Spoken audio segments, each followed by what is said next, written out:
How is it not news? And why are no candidates mentioning that according to the Department of Justice, in a study released in 2004, black and Latino males are 3 times more likely than white males to have their cars stopped and searched for drugs, even though white males are 4.5 times more likely to actually have drugs on us on the occasion when we are stopped. Now think about that. Because that suggests that racial profiling is not just racist. We know that. That is redundant. But it's also pretty stupid-ass law enforcement. Or is it? Because I guess it's only stupid if you think the purpose of the war on drugs is actually to get drugs off the street. Because if that were the purpose, putting aside whether or not we ought to deal with a medical and a health problem known as drug addiction with war metaphors in the first place. Different lecture for a different night. Even if we assume that that is a good policy, let us be clear that that is not what we're fighting. We're not fighting a war on drugs because the first rule of any war is to go where the enemy is. And if the white folks are the ones with the drugs in the car and the black and brown folks are the ones getting stopped, the people fighting this war are either supremely stupid or just have, really bad short-term memory. Like they keep forgetting, oh damn, I pulled over another guy named Martinez. I keep forgetting it's white people, damn it, I got to write a note and put it on the dashboard. I don't know what's wrong with me. Maybe that's it, Or maybe it's something else. I do trainings with law enforcement, not a hell of a lot, for reasons you can probably guess. And I ask law enforcement officers, what's the first thing you think when you see a young black or Latino male driving a nice car in your neighborhood? And they all, without fail and without exception, will say drug dealer. I then ask them, what's the first thing you think when you see a young white male, same age, driving the same kind of car in that same community? And they will say, without exception, without hesitation, without fail, spoiled little rich kid, daddy probably bought him a car. Keep in mind, we have been together for about 90 seconds of the workshop at this point. We have 2 hours left, and they have just outed themselves as racist, because what they have said is that they are making snap judgments on the basis of only color that work to the detriment of people of color, the benefit of white people. We still got 2 hours to go, so it's going to be fun from that point forward. These are people sworn to protect and to serve. It's right there on the car, right there on the side of the car. And in the first 90 seconds, they are acknowledging these racial biases. How is that not an issue? How is it not an issue that according to that Justice Department report, while black and brown folk are having their wheel wells ripped apart on the side of the road, their trunks splayed open, their dashboards ripped apart in the search for drugs which aren't even there, white people like me, notice I said like me because I'm not trying to tell you anything about me that you don't need to know and for which the statute of limitations has not yet expired, are driving by the roadblock with a trunk full of weed. And we're just waving. Because we're not suspected, therefore we're not detected, therefore we're not punished. How is that not an issue? How is it not an issue that the typical white family in America, thanks to this history, this legacy of institutionalized oppression for some and advantage and privilege for others, how is it not news that the average white family in America, not the average rich white family, the average white family has 12 times the accumulated net worth of the average African American family, 8 times the accumulated net worth of the average Latino family, in large measure because those white average families have had parents or grandparents who, even if they didn't have much, even if they were not rich, nonetheless were able to procure a little house, a little property, maybe with an FHA or a VA loan in the middle of the 20th century, loans that were all but off limits to people of color as they gave hundreds of billions of dollars worth of assets and equity to those who were white. So that even white working class families on average, even white families with less than $15,000 a year in annual income, which depending on family size, that is technically legally the poverty limit. And yet the average white family with low income, less than $15,000, has the same average net worth as the typical black family with $60,000 or more in annual income. So that even those African American families that are professional, good jobs, occupational status, good educations, etc., and pretty good incomes are still in worse shape in terms of wealth and assets, material goods, which are really what matter in the long run. Your income, if you're dependent on that, you're one paycheck away from nothing. If you don't have assets, if you don't have wealth, if you don't have something accumulated, your income means very little. in the case of an economic downturn, and these working class white families who are struggling, make no mistake about it, nonetheless are on average going to be better off than those black families with 4 times as much annual pay. How can that not be an issue? I am suggesting to you that the failure to talk about race, the failure to talk about racism and inequality on the basis of color, feeds the denial that is already far too prevalent among the white community. And having been white all of my life, I've been surrounded by that denial for a very long time. A few years back, white Americans were asked whether or not we believed that racial discrimination was still a significant national problem for people of color, or whether it was just a problem, like junk mail. Wrong phone number, 2 in the morning, you can't get back to sleep, it's raining and you want to go outside for a jog, a problem. But one you'll get over, Whether it wasn't much of a problem, wasn't a problem at all, we just weren't sure. They also asked black and brown folk this question. Folks of color, it won't surprise you, said, yes, it is a significant problem, actually, and not just because I read about it in a sociology textbook. I actually have lived it and would be more than happy to tell you what kind of problem it's been, but these were pollsters, man, they didn't care about that. They just wanted the yes or no, then they were on to the next house.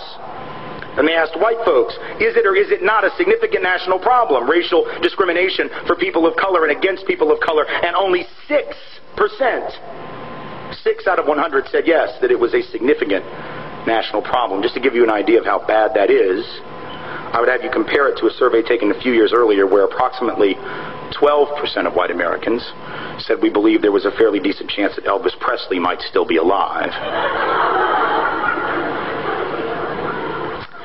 I don't know how good you are at math. I'm not very good myself, but that's a ratio that I can calculate. What that means is that white Americans are twice as likely to believe that Elvis might still be alive than we are to believe what people of color tell us they experience on a fairly regular basis. That is denial so profound as to boggle the mind, but there it is. And the people who are saying it are not mean-spirited, they're not hard-hearted, they're not bad people. I firmly believe that most people are good people. I could be wrong about this, but I have 2 little girls, ages 6 and 4, and I choose as a parent to believe that most people are good. If you have evidence to the contrary, keep it to yourself. I do not want to know it or hear it this evening. What I do know is that those individuals who said that, as well-meaning as they may have been, that they really didn't see it as a significant problem, aren't new in their denial. See, it's one thing for young people to think that the problem is solved. I almost get that. I almost understand it, because if you're under the age of 25, maybe even under the age of 35, what you know, what we tend to know, younger people, about this history and about this legacy is what we see in that grainy black and white footage every MLK Day, or maybe during Black History Month. If I were to ask you, do you believe that folks of color had equal opportunity and were treated equally in this country in 1963? Or whether or not black children were treated equally in schools and had equal educational opportunity in 1962, I know right now that no one in here would say, well, of course, naturally they did. 1963, that was a damn good year to be black or brown in America. What are you talking about? Everyone, regardless of your position about 2007, would quickly acknowledge how bad it was back in the day, because it's no sweat off your back. 44, 45 years later, it's easy to talk about how bad it was, but now see, here's the trick. What do you think white folks said when those very questions were put to them in 1963 and in 1962? At a time when the apartheid system in this country was very much in full effect. It was before the Civil Rights Act, before the Voting Rights Act, before the Fair Housing Act. In retrospect, we can all look back and say how profoundly unequal it was. How profoundly unequal it was. And yet when white folks were asked, some of them our parents, our grandparents, great uncles, great aunts, these ancestors of ours, right, were asked the very same question in 1963. Do you think that people of color, they didn't use that term, it said racial minorities. Do you think that racial minorities are treated equally in your community? And 80% of white folks said yes. In 1962, when Gallup asked, do you think that black children receive equal educational opportunity in your community? 90% approximately of white folks said yes. Nothing to see here. What is all this complaining? What is this March on Washington? I don't get it. I don't understand it. In fact, the very month of that march, which now it seems like every white liberal wants you to believe they were at. The very month of that march, white folks were asked by Newsweek what they thought about it. They said 2/3 of whites said that Dr. King and the movement were pushing too far, too fast, asking for too much, and too soon. The idea that this country was ready to hear this, even at the time when we know how vicious it was, is a lie. What does it say that white folks were in denial in 62 and 63? What does it say that if you've gone back to the 30s and asked the question? You think white folks were clear then? The 1890s. What did white folks say? Those southern editors of newspapers where I'm from, they would say, we get along fine with our Negroes down here if you Yankees would just leave us alone and stop messing in our business. Go back to 1850 and read what Dr. Samuel Cartwright, a well-respected member in good standing of the medical profession in this country, said. Not only was racism not a problem, there wasn't even a word for that yet, slavery wasn't a problem, so much so that he decided that any slave who would run away obviously had a mental illness. Because you'd have to be crazy to run away from bondage. So he came up with a term, he called it drapetomania. Don't even know what the root of that is, don't want to know, don't understand where the word came from, but that's what he called it, drapetomania. You must be crazy, you must be mentally ill to run away from your loving master. Denial. In every generation, 2007, 1963, the 30s, the 1890s, the 1850s, my point being that in every generation, members of the dominant group have said there is no problem. And in every generation, without fail, we have been wrong. And in every generation, people of color, those who are the targets of that oppression and subordination, have said there is a problem. And in every generation, without fail, they have been right. So the question for us today is, what are the odds, honestly, that people of color who have never gotten it wrong have suddenly lost their frickin' minds and have suddenly become unable to see truth and to separate it from fiction? And counter to that, what are the odds that white folks who have never gotten it right yet have suddenly become highly, highly perceptive? The odds are pretty long. And again, it's not because white folks are insensitive or hard-hearted, let alone stupid, but it is that those of us who are white have the luxury of not knowing black and brown truth. We don't know because we don't have to know. We are not tested on it. If I don't know what people of color experience, what happens to me in this country? Virtually nothing. But if people of color don't know my reality, if people of color don't know white reality better than white folks have to know it, if they cannot regurgitate it to us better than we would ever be able to regurgitate it to ourselves, all hell breaks loose. So people of color are going to have to know white history, white literature, white art, white theater, white poetry, white drama. I know we don't call it that. That's sort of the point.